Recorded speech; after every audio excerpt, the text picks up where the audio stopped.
अस्सलाम वालेकुम। Pakistan defence analysis में खुश आमदीद।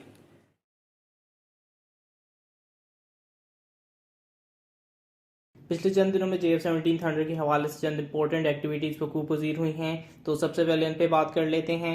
नाइजीरियन एयरफोर्स की 57th एनिवर्सरी जो कि 21 मई को हुई थी, उस दिन ऑफिशियली 3 JF-17 थंडर्स को नाइजीरिया को हैंड ओवर कर दिया गया है। 3 JF-17 थंडर्स जो कि अराउंड $185 मिलियन के एवज खरीदे गए हैं, जिनमें लॉजिस्टिक्स और वेपन सपोर्ट पैकेज वगैरह भी मौजूद हैं। और इस पैकेज में सबसे लेटेस्ट एसल सान का एसल पॉड भी मौजूद हैं, जो कि अब मकुर्डी एयर बेस से फ्लाई करता हुआ हमें नजर आएगा। शुरुआत में इस चीज़ की पॉसिबिलिटी बताई जा रही थी कि 40 यूनिट्स तक यानी 2 स्क्वाड्रन तक यूनिट्स जो हैं वो नाइजीरियन एयरफोर्स की जानब से फ्यूचर में खरीदे जा सकते हैं, लेकिन अब ऐसा मुमकिन है कि 14 से 15 के करीब JF-17 यानी इन 3 JF-17 को मिला के एक पूरा स्क्वाड्रन जो है नाइजीरिया की जानब से ऑपरेट किया जाए।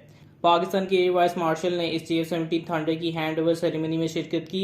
इंपॉर्टेंट टू नो कि जो air vice marshal Numan Ali हैं वो JF-17 थंडर प्रोजेक्ट के फॉर्मर मैनेजिंग डायरेक्टर भी हैं, तो JF-17 की तैयारी में उनका भी बहुत अहम किरदार रहा है। नाइजीरिया की बात कर रहे हैं तो एक अनफॉर्चुनेट इवेंट में जो है Nigerian chief of army staff भी चंद दिन पहले एक हवाई हादसे में 7 मजीद मेंबर्स के साथ जाँ बहक हो गए थे। किंग एयर 350i में वो सवार थे। 4 के करीब किंग एयर 350i जो है नाइजीरिया के पास मौजूद हैं, जिनमें से 2 जो हैं अब क्रैश कर चुके हैं। एक 2008 में इसका हादसा पेश आया था और अब ये सेकंड हादसा जिसमें चीफ ऑफ आर्मी स्टाफ भी जो हैं वो जाँ बहक हो गए हैं। तो एक अनफॉर्चुनेट इवेंट है ये, जिस पर पाकिस्तानी एयर चीफ ने भी अपनी कंडोलेंसेज का इजहार किया है।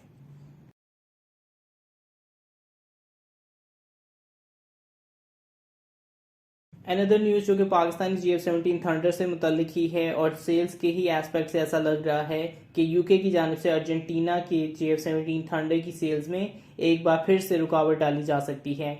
और F-50 गोल्डन ईगल की सेल्स पे जिस तरह अर्जेंटीना एयरफोर्स पे यूके ने अपनी रिस्ट्रिक्शंस लगाई थी, अब शायद JF-17 थंडर की परचेज में भी यूके मुश्किलात पैदा कर सकता है।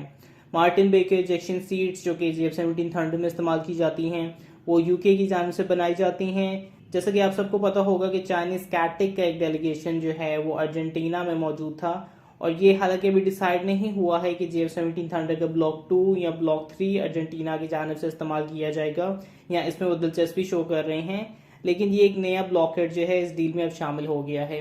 मे भी चूंकि डील जो है कैटिक की जानिब से डील की जा रही है, तो कोई ऑल्टरनेटिव जो है इसका ढूंढा जा सकता है। मार्टिन बेकर की जानिब से जो है JF-17 थंडर में PK-16LE इजेक्शन सीट्स का इस्तेमाल किया जाता है, और इसमें कोई डाउट नहीं है कि ये दुनिया की बेहतरीन इजेक्शन सीट्स में से एक है। याद रहे कि JF-17 के साथ जो है अर्जेंटीना की जानिब से MiG-35 की RFI भी जो है वो रिक्वेस्ट की गई है। हाउएवर कुछ रिपोर्ट्स के मुताबिक ये Su-35 फाइटर जेट्स की RFI जो हैं वो अर्जेंटाइन ने रशिया को रिक्वेस्ट की हैं। इससे ऑफकोर्स जो है Su-35 MiG-35 के एक्सपोर्ट चांसेस जो है वो मजीद बढ़ जाते हैं। एज फॉर JF-17 थंडर, चूंकि डील जो है कैटिक की जानिब से डील में है, तो मे भी रशियन इजेक्शन सीट्स जो हैं इनकी जानिब से ऐड की जा सकती हैं। ज़वेस्टा K-36T जो हैं या SK-1 जो कि MiG-21 की इजेक्शन सीट्स भी हैं, ऑफ कोर्स इनमें चंद मॉडिफिकेशंस करके उनको ऐड किया जा सकता है, लेकिन ऑफ कोर्स उसमें भी कुछ कॉम्प्लिकेशंस हो सकती हैं और उसको प्रॉपर मेच्योर करने में शायद थोड़ा सा टाइम लगे। लेकिन चूंकि Su-35 MiG-35 जो हैं इस बार एक तरह से डायरेक्ट कॉम्पिटिशन का हिस्सा हैं, इसलिए शायद इन इंजेक्शन सीट्स का हसूल जो है इतना आसान ना हो। बहरहाल देखते हैं कि इस रिस्ट्रिक्शन पे अर्जेंटाइन एयरफोर्स किस तरह से अपना डिसीजन जो है वो चेंज करती है।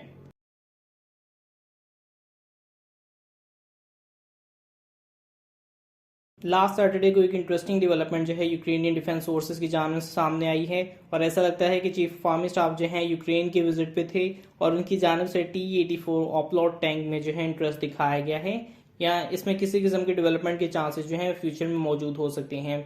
और खार्किव के रीजन में जो है chief of army staff general Qamar Javed Bajwa ने एक वेपन्स फैसिलिटी का विजिट किया। यूक्रेनियन डिफेंस पब्लिकेशंस के मुताबिक चीफ ऑफ आर्मी स्टाफ ने ऑपलॉट टैंक के हवाले से बहुत इंटरेस्ट शो किया है, और उसके साथ साथ स्किफ एंटी टैंक सिस्टम जो कि स्टगना मिसाइल सिस्टम का अपग्रेड वर्जन है, इन दोनों वेपन सिस्टम्स में चीफ ऑफ आर्मी स्टाफ ने अपना इंटरेस्ट शो किया है।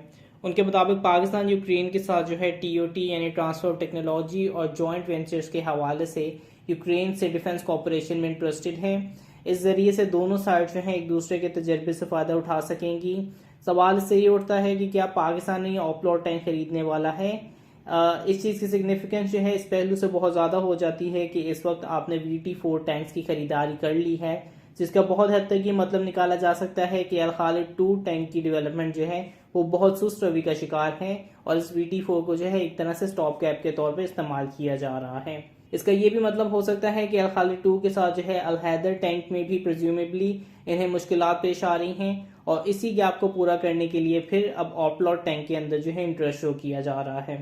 वाइल इस चीज़ में किसी किस्म का शक नहीं है कि T-84 ऑपलॉट जो है दुनिया की बेहतरीन टैंक्स में से है और VT4 और ऑपलॉट टैंक जो है एक बहुत ही सीरियस कॉम्बिनेशन है, लेकिन लॉन्गर रन में ये HIT की इंडिजिनस प्रोडक्शन पे मसले का बायस बन सकती है और यही केस जो है VT4 टैंक्स के साथ भी है। सिर्फ एक चीज़ जो कि इस पूरे मामले में बेनिफिशियल हो सकती है वो ये कि जो सर्टेन मामलात में ऑपलॉट टैंक की टेक्नोलॉजी है वो पाकिस्तान आर्मी को अल खालिद या अल हैदर टैंक के लिए रिक्वायर्ड हो और इसी गैप को पूरा करने के लिए ऑपलॉट की मखसूस टेक्नोलॉजीज के अंदर इंटरेस्ट शो किया जा रहा हो। इन दैट केस ये ओवरऑल जो है पाकिस्तान के लिए बहुत बेनिफिशियल हो सकता है। जहां तक Schiff anti tank guided missile की बात रही तो ये 5 से 5.5 किलोमीटर की रेंज का एक advanced anti tank guided missile system है जो कि मॉडर्न आर्मर्स की तबाही में इस्तेमाल किया जा सकता है। इसमें 155 mm और 130 mm के दो टाइप्स के मिसाइल हैं जो कि 100 मीटर से लेके 5.5 किलोमीटर और नाइट में 3 किलोमीटर तक टारगेट को निशाना बना सकते हैं। 2018 में इसका एक इम्प्रूव वर्जन तैयार किया गया था। इसका एक वर्जन जो है सेरडार वो टर्की की जानिब से भी को डेवलप किया गया है। It is a very good system जो कि पाकिस्तान की एंटी टैंक अम्ब्रेला में एक बहुत अच्छा इजाफा कर सकता है।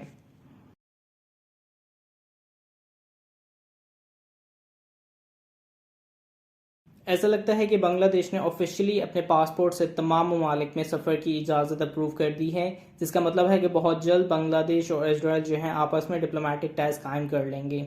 ऑल्दो ऐसा लग रहा होगा कि ये टाइज जो हैं यकदम दोनों की जानिब से आपस में कायम किए गए हैं या जल्द ही कायम किए जाने वाले हैं, लेकिन कुछ ऐसे डॉक्यूमेंट्स जो हैं अल जज़ीरा ने शो किए हैं जिनके मुताबिक 2018 में बांग्लादेश आर्मी ने इजराइल से एक मिडल मैन के जरिए इजरायली मास स्पाइंग इक्विपमेंट्स जो हैं वो हंगरी के बिजनेसमैन के जरिए ट्रांसफ़र किए हैं और गालबन इन्हीं इक्विपमेंट्स की ट्रेनिंग के लिए हंगरी के अंदर बांग्लादेशी मिलिट्री इंटेलिजेंस पर्सनल्स को इजरायली इंटेलिजेंस एक्सपर्ट्स की जानिब से ट्रेनिंग दी गई है।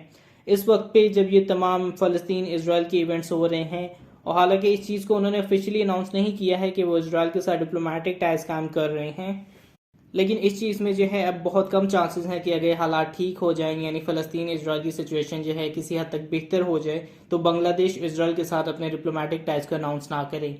पाकिस्तानी एयरफोर्स के फॉर्मर मेंबर और बांग्लादेशी एयरफोर्स के सबसे legendary fighter pilot group captain Saiful Azam की शोहरत की एक बड़ी वजह यही थी कि उन्होंने इजराइल के फाइटर जेट्स को मार गिराया था, लेकिन अब सिचुएशन जो है उसके बिल्कुल उलट लग रही है। बहरहाल इस डेवलपमेंट की अब बेहद चांसेस हैं। आपकी इस हवाले से क्या राय है? लाइक वीडियो सब्सक्राइब और अगर आपकी कोई फीडबैक है तो उसे कमेंट बॉक्स में डालिए। तब तक के लिए पीस आउट। पाकिस्तान जिंदाबाद।